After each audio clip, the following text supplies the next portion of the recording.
15.547. Un desafío a la mexicana, por Berta Corte.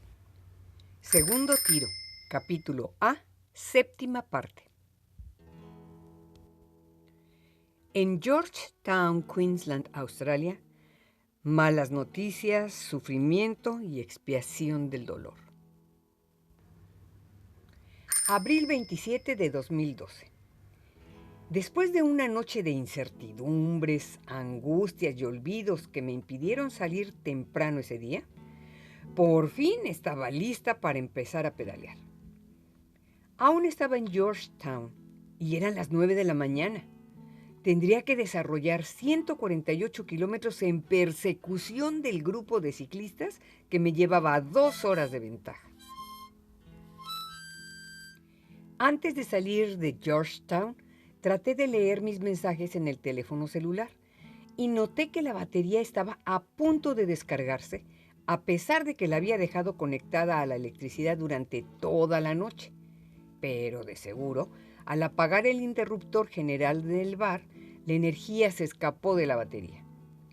Busqué un lugar para tomar café y aprovechar para recargarla de nuevo, aunque esto me retrasaría aún más esa jornada.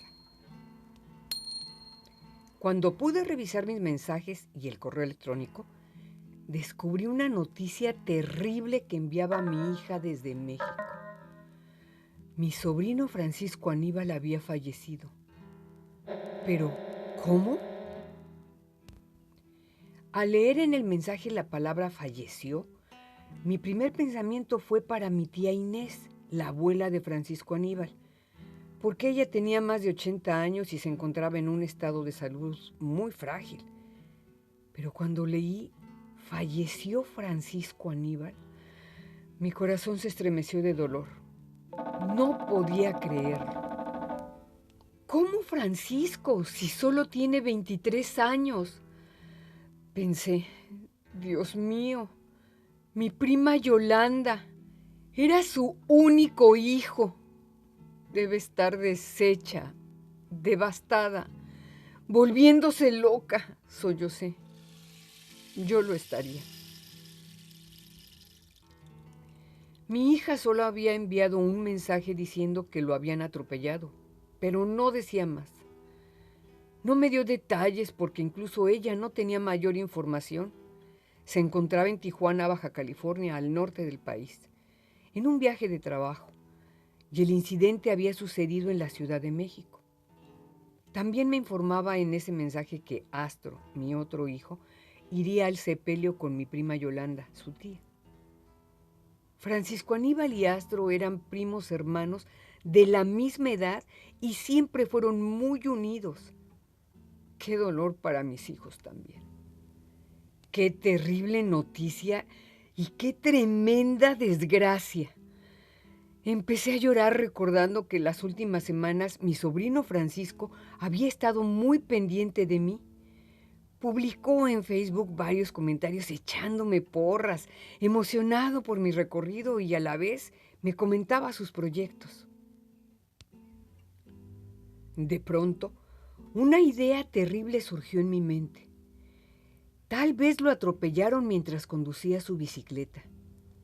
Tal vez, para emularme, para sentirse parte de mi proyecto, había decidido pedalear en la ciudad y, de manera indirecta, yo sería culpable de ese accidente. La idea me taladraba el cerebro. No, Dios mío, que no haya sucedido de esa forma, supliqué. Mi prima me odiará el resto de su vida.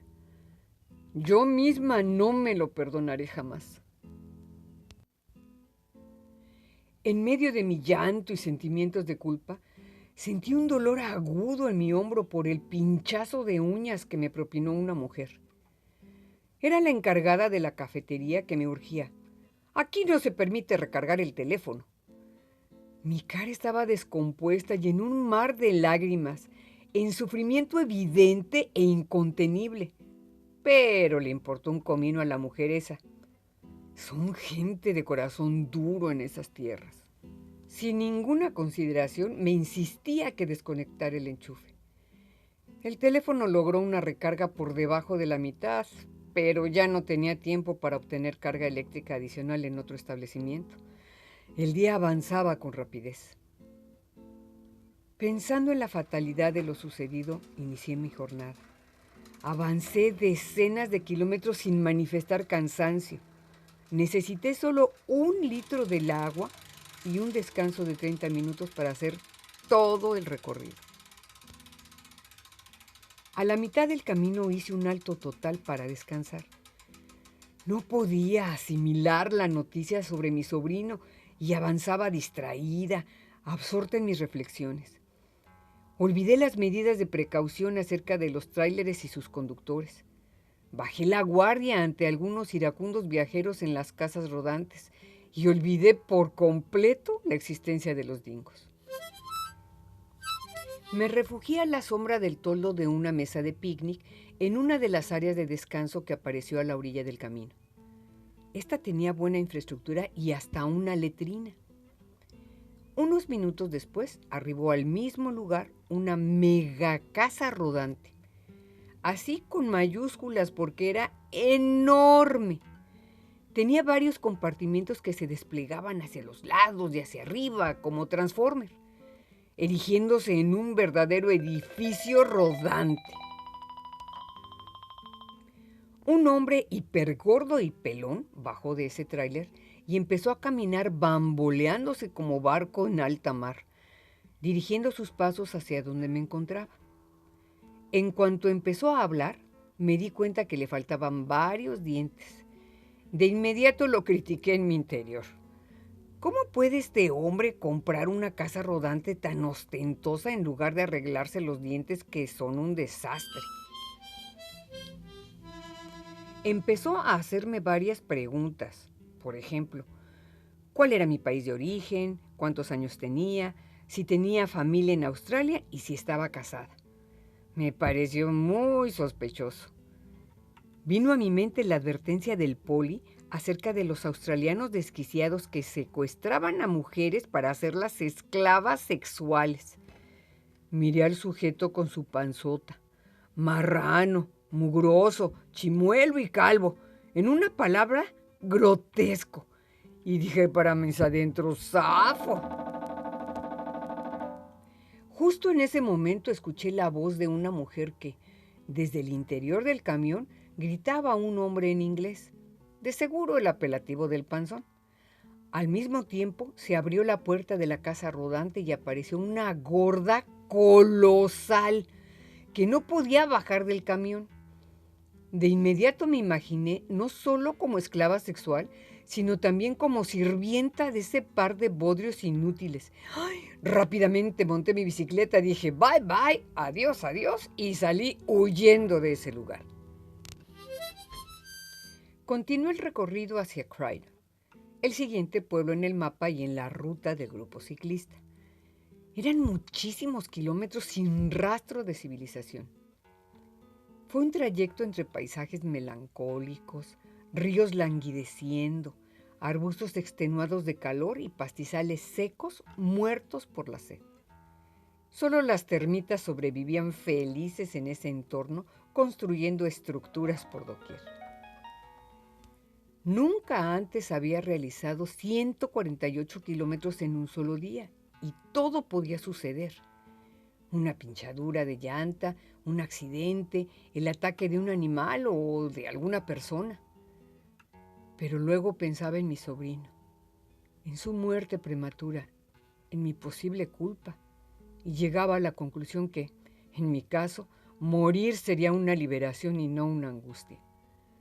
Convencida de eso, seguí adelante por esos caminos rodeados de polvo, olvido y soledad. En el atardecer, mis ojos se llenaron de lágrimas al ver la hermosura del ocaso dorado y púrpura. Pensé en mi sobrino Francisco Aníbal y en su energía vital. De seguro aún estaba cerca de nosotros, cerca de mí, casi podía sentirlo. Hablé con él desde mi corazón. Le invité a quedarse un rato en mi recorrido que le gustaba tanto y le propuse fuera mi ángel durante el resto del viaje. De pronto, En ese crepúsculo de la tarde me pareció ver su silueta enorme en el horizonte, formada por un grupo de nubes y caminando sobre alfombras moradas hacia algún lugar en el universo. Tomé unas fotografías de esa imagen y volví a llorar. Hasta luego, Francisco Aníbal. Adiós, mi querido niño. Francis.